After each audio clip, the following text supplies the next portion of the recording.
Hello and welcome sa Soul Manhua channel. Please like, comment and subscribe. At pakihit na rin ang notification bell para ma-update kita pag may bagong upload ako. Salamat! At bago tayo magsimula, shoutout muna sa mga nag-subscribe at nag-comments. Maraming salamat sa inyo, at sa hindi pa nakasubscribe dyan, baka naman. At kung hindi siya tatanggap ng pera, tapos at least tatanggapin niya yung bagay na hinikayat niya siyang kunin sa pamamagitan ng pagsasabi niyan. Siya ay sincere, kaya hindi niya dapat isipin na tanggihan ito. Tapos na sila ng tanghalian, sinabi niya sa kanya na ito ay mahusay at dapat silang magkita muli. Pumayag siya at sinabihan siyang manatiling ligtas sa susunod na round. Masaya siyang pumayag na sila both should stay alive at makita ang isa't isa. Si Ryan nag-iisa sa part, nilabas niya yung inventory screen niya. Tumingin sa item na binigay ni Julie sa kanya. Ito ay isang low-grade purple magic crystal. Ito ay isang magandang lilang bato na may banayad naman na hindi niya inaasahan na makakatanggap ng ganoong regalo mula sa kanya. Kinuha niya ito sa inventaryo. Wala siyang ideya sa kung ano ang ginagawa nito dahil sa limitadong paglalarawan na mayroon nito, ngunit alam niya na kapag naabot niya ang antas 20 ay gagawin niya. Maunawaan kung gaano kabihira ang item na ang kombinasyong function ay magbubukas kapag ang bawat manlalaro ay nasa level 20. Kasama nito ang player ay maaaring pagsamahin ng isang armas na may isang magic crystal. Karagdagang mga pagpipilian ay maaaring italaga, pati na rin mayroong 7 mga kulay ng magic crystals: red, orange, yellow, green, blue, deep blue and purple. Red is para sa pinsala, ang orange ay para sa lakas, ang dilaw ay nagdaragdag swerte, ang berde ay nagdaragdag ng kagalingan ng kamay. Pinapataas ng asul ang katalinuhan, ng dark blue ay binabawasan ng pinsalang nakuha, at ang purple magic crystal ang pinakabihirang sa kanilang lahat. Ito ay may pinakamababang posibilidad na lumitaw at pinapataas ang lahat ng mga istatistika na nadama niyang mapalad na nahawakan ang crystal nang walang anumang pagsisikap na siya ay sapat na maloko upang mapagtanto na ang kanyang kapalaran sa totoong buhay ay medyo mataas na napagpasyahan niya. Para gamitin ang kristal sa sandaling maabot niya ang level 20 ay tumingin sa kanyang screen at nakitang may natitira pang 30 minuto ang blessing. Naisip niya kung dapat niyang buksan ang gold couch bago mag-expire ang buff niya, pero bago yun naalala niya na kailangan niyang magsimula. Pinalakas ang kanyang mga istatistika sa kanyang butcher run. Kumuha siya ng isang plastic packet mula sa kanyang bag na naglalaman ito ng 100 pagkain. Worm ang bird ugong rune ay tumataas ang kanyang mga istatistika ng 1% sa tuwing nakakapatay siya ng target. At iyan ay mahalaga para sa mga insekto, pati na rin ang tanging kinakailangan ay kailangan itong maging isang buhay na bagay, walang anumang mga insekto sa kabilang mundo, kaya wala siyang choice kundi pumatay ng mga halimaw. Buti na lang hindi ganoon ang kaso sa totoong mundo. Inilagay niya ang plastic na packet sa lupa ay nagsorry siya habang itinataas ang paa para tapakan ang insekto. Ipinakita ng window ang kanyang kill count na nasa 45/100 at lahat ng stats ay tumaas ng 45% dahil sa epekto ng butcher rune. At pagkatapos ay isang na-update na window ang nagpakita ng kanyang kill count ay nasa 67 at lahat ng istatistika ay tumaas ng 67% dahil sa epekto ng butcher rune. At ang huli window ay nagpakita ng isa pang na-update na data. Ang kanyang kill count ay umabot sa 100, higit sa 100 lahat. Ang stats ay tumaas ng 100% dahil sa epekto ng butcher rune. At pagkatapos ay binuksan niya ang kanyang window ng status, nakita niya na ang kanyang tumaas ang mga puntos ng swerte sa 45. Positibo siya na magkaroon ng magandang resulta na inaasahan sa susunod na binuksan niya ang kanyang inventaryo.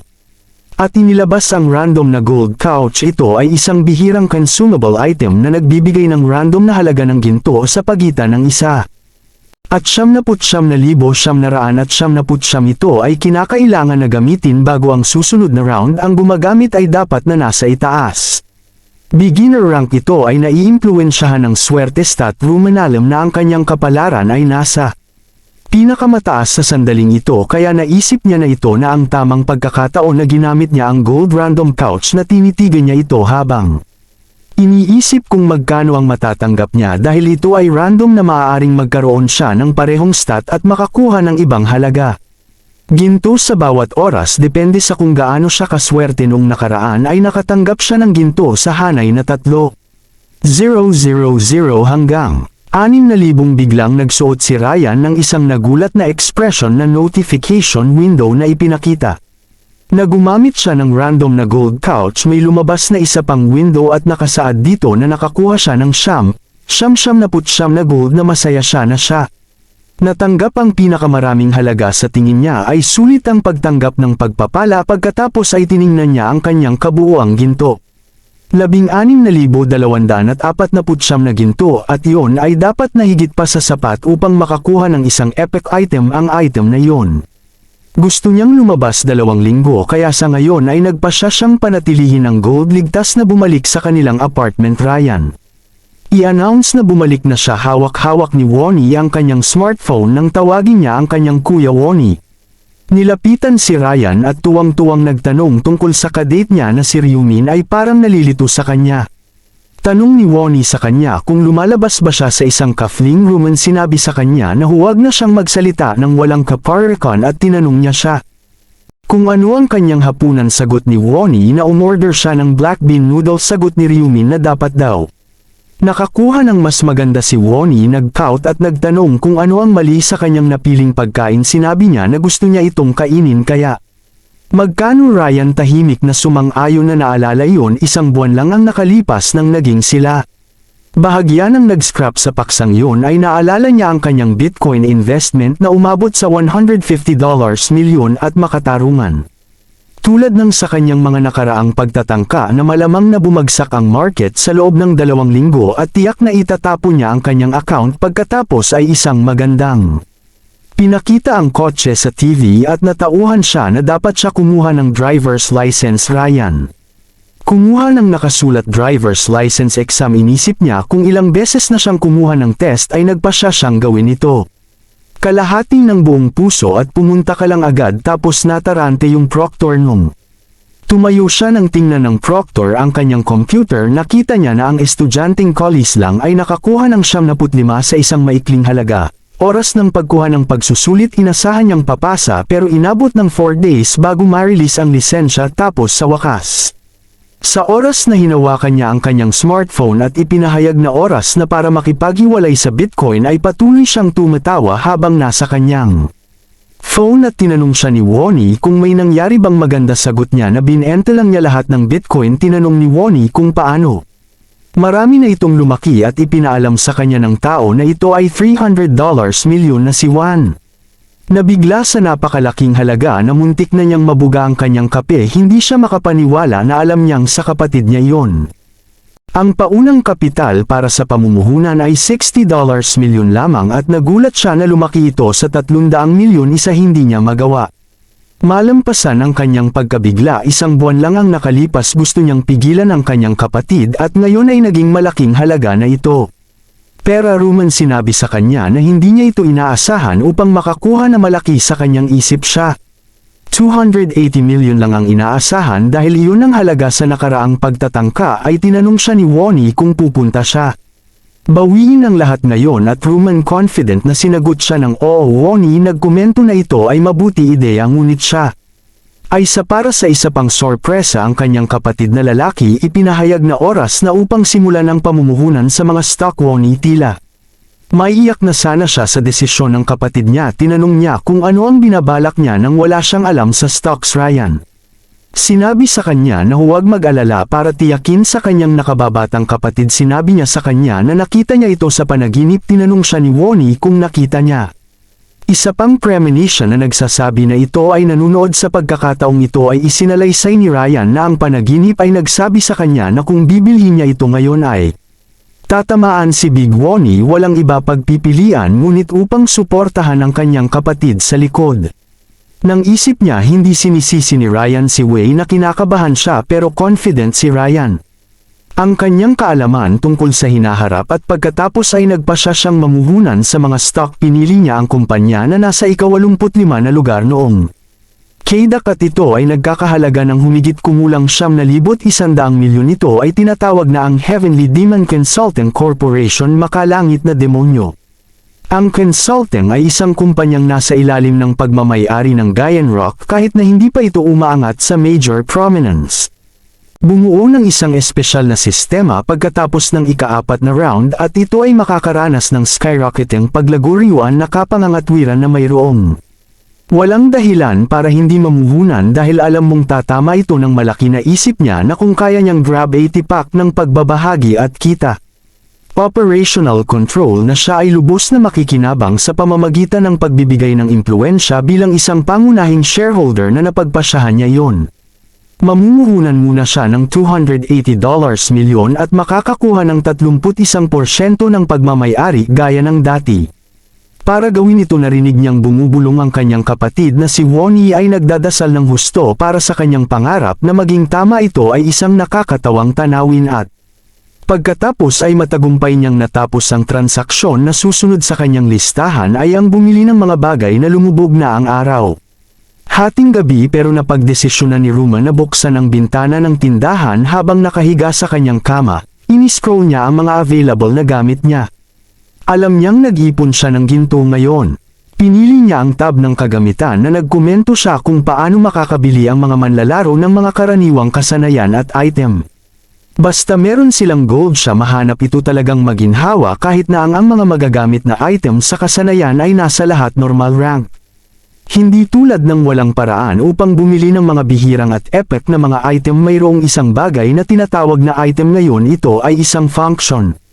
Kung saan maaari kang bumili ng isang random na item na nagbabago araw-araw ng normal mahirap makuha ang gusto mo dahil hindi mo alam kung ano. Magiging available ang item pero alam ni Roman na iba ang case niya since alam niya alam ang kinabukasan at sa araw na yun siya. Alam niyang lalabas na ang epic item na kailangan niya ito ay tinatawag na skeletal necklace na mayroon itong plus 3% int at plus 1%. Ang bilis ng pag-atake sa bawat kaaway na napatay ay umabot sa 25% at epektibo hanggang sa katapusan ng round. Ito ay ibinibenta sa halagang 4,600 ginto. Roman ay medyo natuwa nang ito ay bumaba. Dahil ito ay isang item na nagpapataas ng katalinuhan at bilis ng pag-atake at ito ay medyo mura para sa mga epekto nito na pagpasyahan niya. Para gumamit ng isang bagay kapag nakumpirma na niya na available na ang bagay na gusto niya ay binuksan niya ang kanyang inventaryo at kinuha ang item na 50% discount voucher na natanggap niya para sa pagkumpleto ng advancement quest na binalak niyang bilhin. Ang kwintas pagkatapos gamitin ang 50% discount voucher na naklik niya at nagulat siya nang makitang mayroon pa siyang 13,949 na ginto ang kanyang naupo dahil hindi siya makapaniwala na marami pa siyang gintong natitira. Nagsimula siyang magplano para sa kanyang susunod na pagbili. Sa una ay pupunta siya para sa isang set ng normal na kagamitan na may natitirang ginto ngunit naisip niya yon. Kung nakaipon siya ng 6,000 pang ginto ay makakabili siya ng isa pang karaniwang kasanayan at mas mabuti yon dahil ang karaniwang kasanayan ay matalo sa normal equipment. Ngayon siya ay motivated upang kumita ng 6,000 ginto mabilis sa kabutihang palad para sa kanya. Ang round 3 ay maraming halimaw kaya lumipas ang oras at March 1 na, 2023 ang katawan ng manlalaro ay kumikinang sa dilaw habang ang kanilang kaluluwa ay dinadala na ngayon ang hindi maiiwasang araw ay dumating. Ang mga manlalaro ay dumating sa kabilang mundo. Ang isang manlalaro ay maririnig na nagrereklamo tungkol sa pagkaladkad pabalik sa kabilang mundo. Mundo muli dahil nakarating sila sa isang lugar ng nayon at hindi sa kagubatan. Sa pagkakataong ito ay na-curious ang mga manlalaro. Ang kanilang kinalalagyan ay tiningnan nila ang kanilang paligid at napansing nawasak ang mga gusali ng nayon.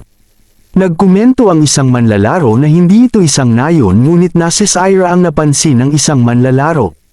Na ang nayon ay napapaligiran ng mga pader ng fortress at nasa gitna ng nayon. May kumikinang na purple na crystal. Sila nagsimulang magtaka kung ano ang ikatlong round magiging. Naintindihan naman ni Ryumin.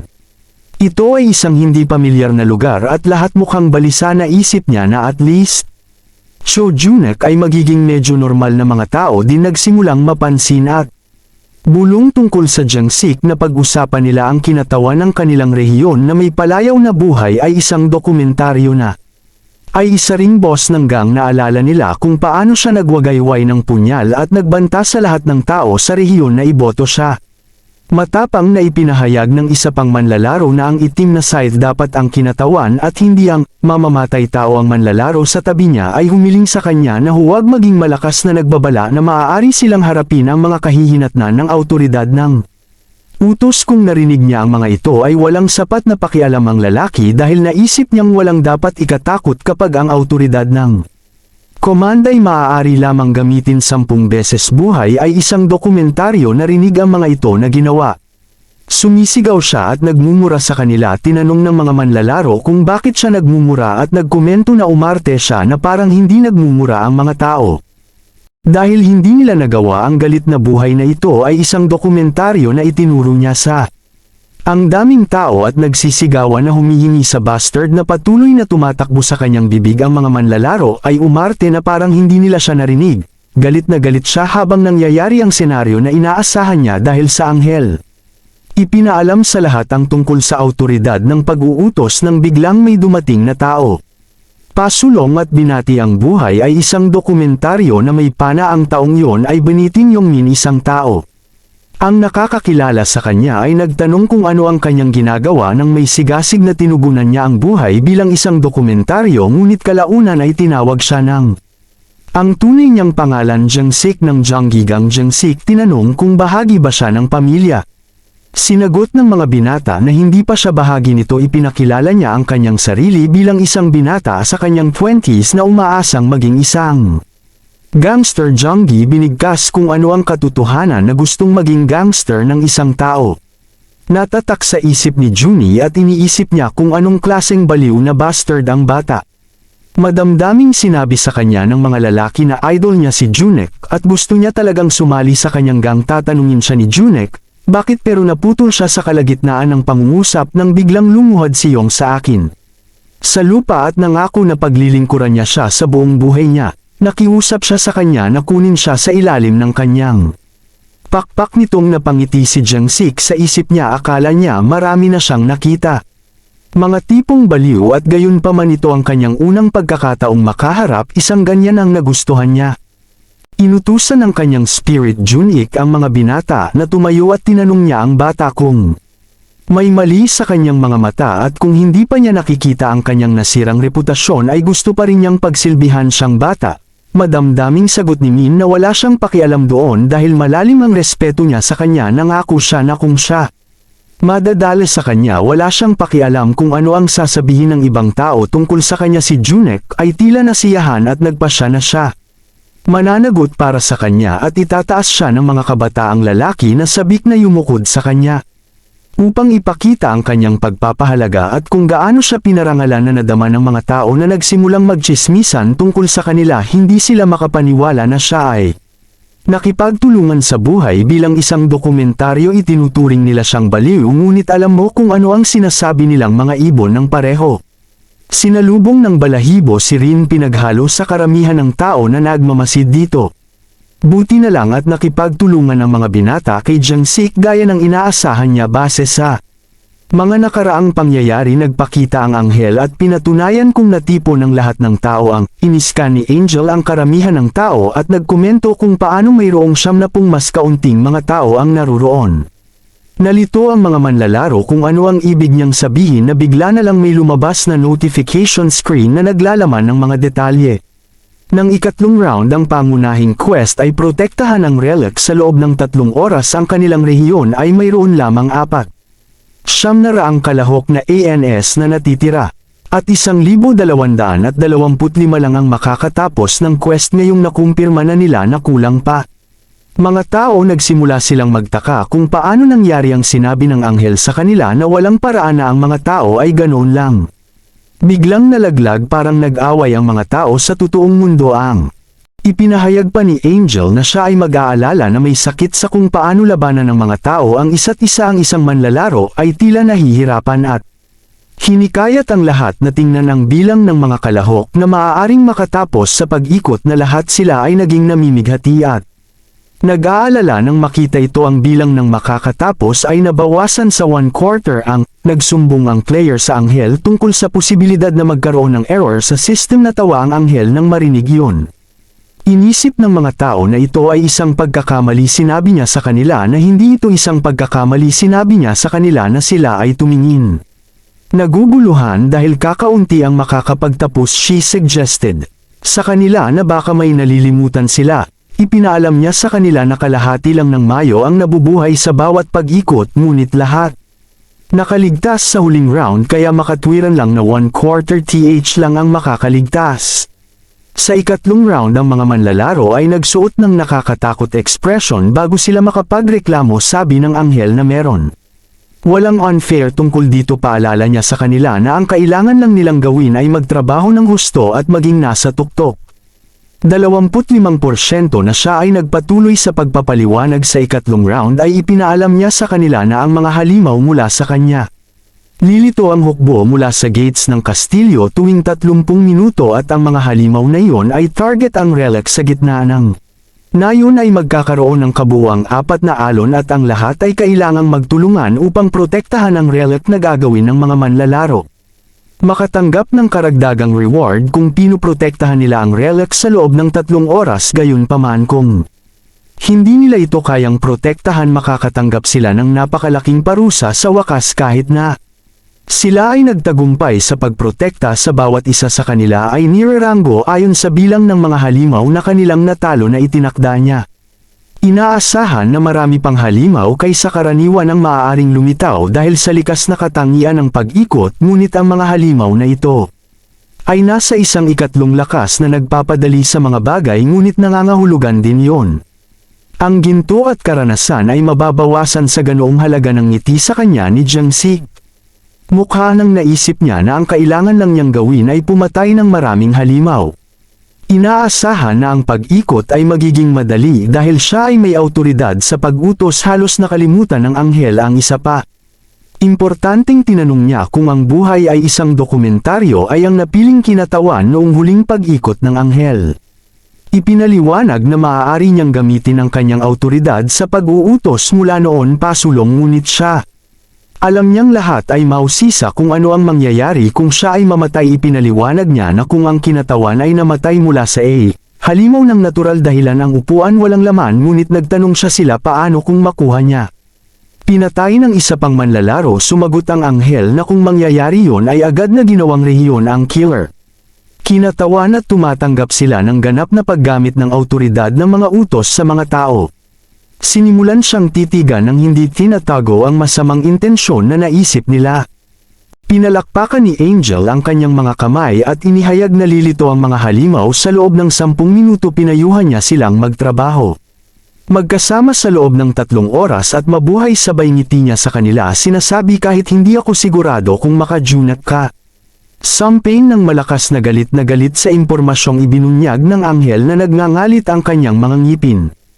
Habang nakakaramdam siya ng masamang presensya sa likod niya ay handang salakayin siya ng mga manlalaro, inilabas niya ang kanyang punyal at sumigaw.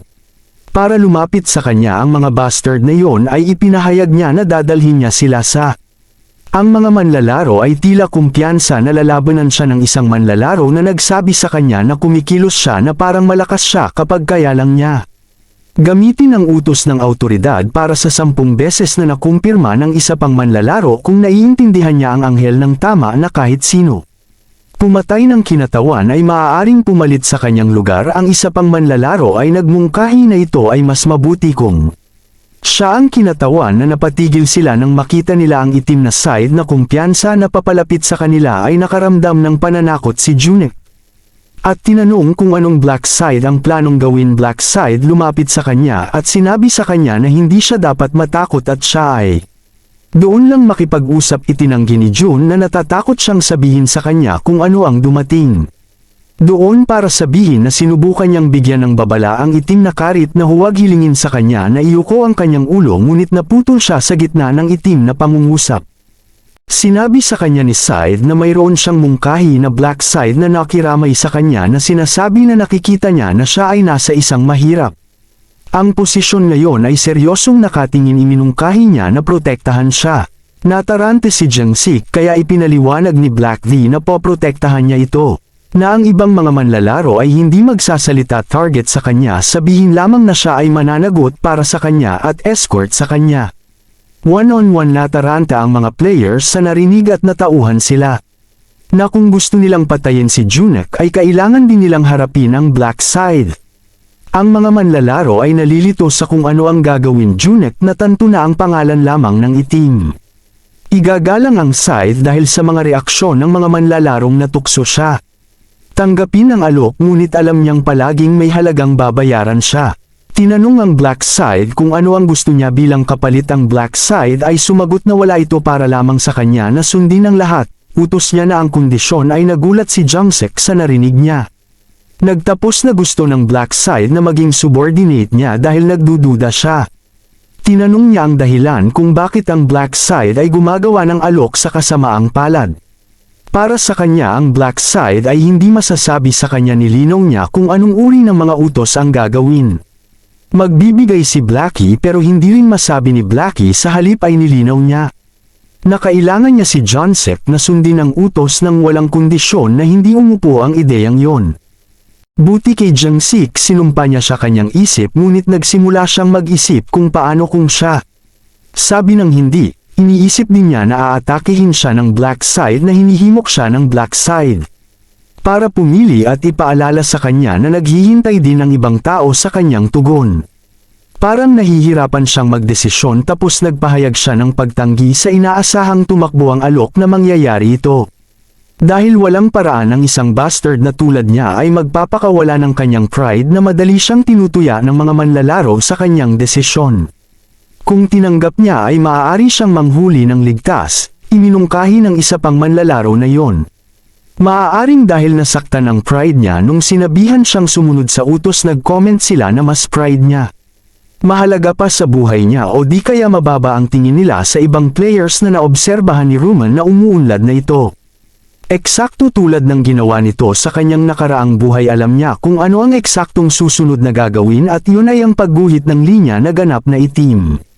Tinanggap ni Side ang desisyon ni Junie at ipinahayag na hindi na niya papansinin.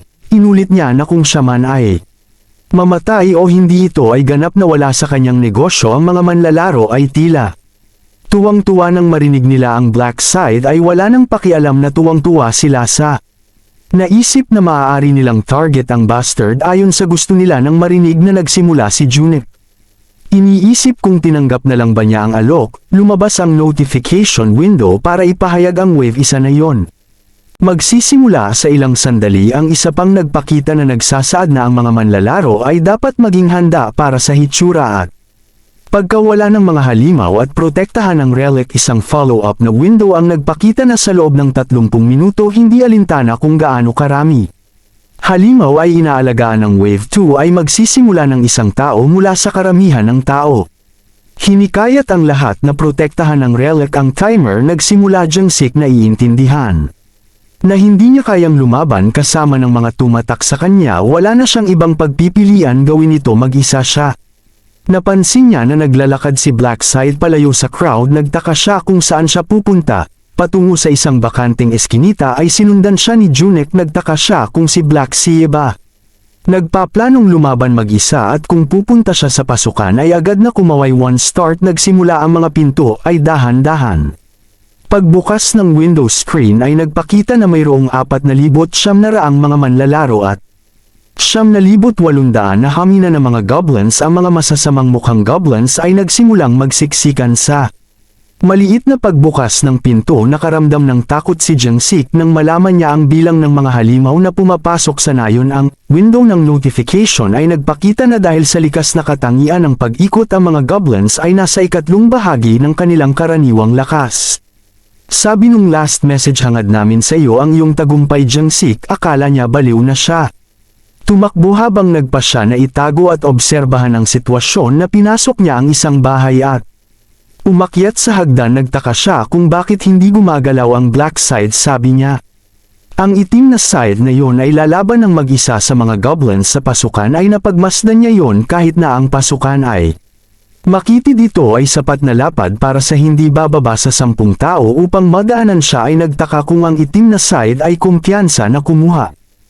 On 10 goblins alone nakarating siya sa taas at binuksan ng isang pinto na pinapanood niya ang itim. Scythe hintayin ang papasok goblins akala ni Junek na baliw siya ipagpalagay.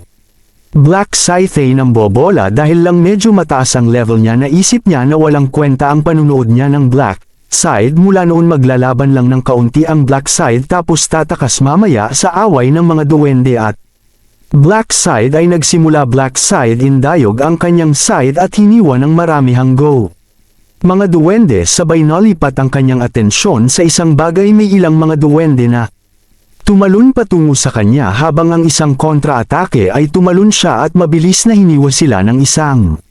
Hindi ka pani-pani walang bilis sa pagsaksi sa Junek na ito na pagtanto na ang itim na Scythe talaga.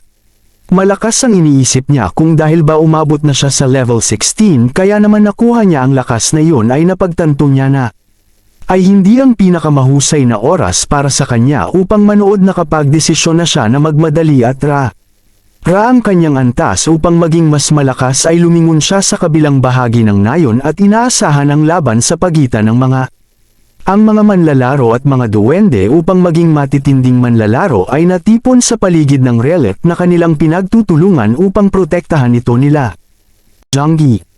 Sa labas ng pagtatago at nagpas siyang patayin ng mga goblin ay tiningnan niya ang mga duwende bilang isang paraan upang magkaroon ng karanasan hinamon niya ang goblin. At dumiretso ito para atakihin siya ngunit bago pa man siya marating ng goblin na nasa harapan niya ay may naramdaman siya sa kanyang likuran. Hinampas niya muna ito bago ito magkaroon ng pagkakataon na saktan siyang umiti siya ng may pagmamalaki sa ginawa niya dahil sa rune of detection. Alam niya nang maaga ang landas ng kanilang paggalaw kaya naisip niyang magiging madali ang lahat nang bigla siyang nakakita ng talam sa ang peripheral niya ay sinubukan niyang iwasan pero natama ng tenga niya na palingon siya para makita yon. Ay isang palaso na patuloy niyang tinitingnan kung saan ito pinaputok dahil wala pa siyang nakitang duwende.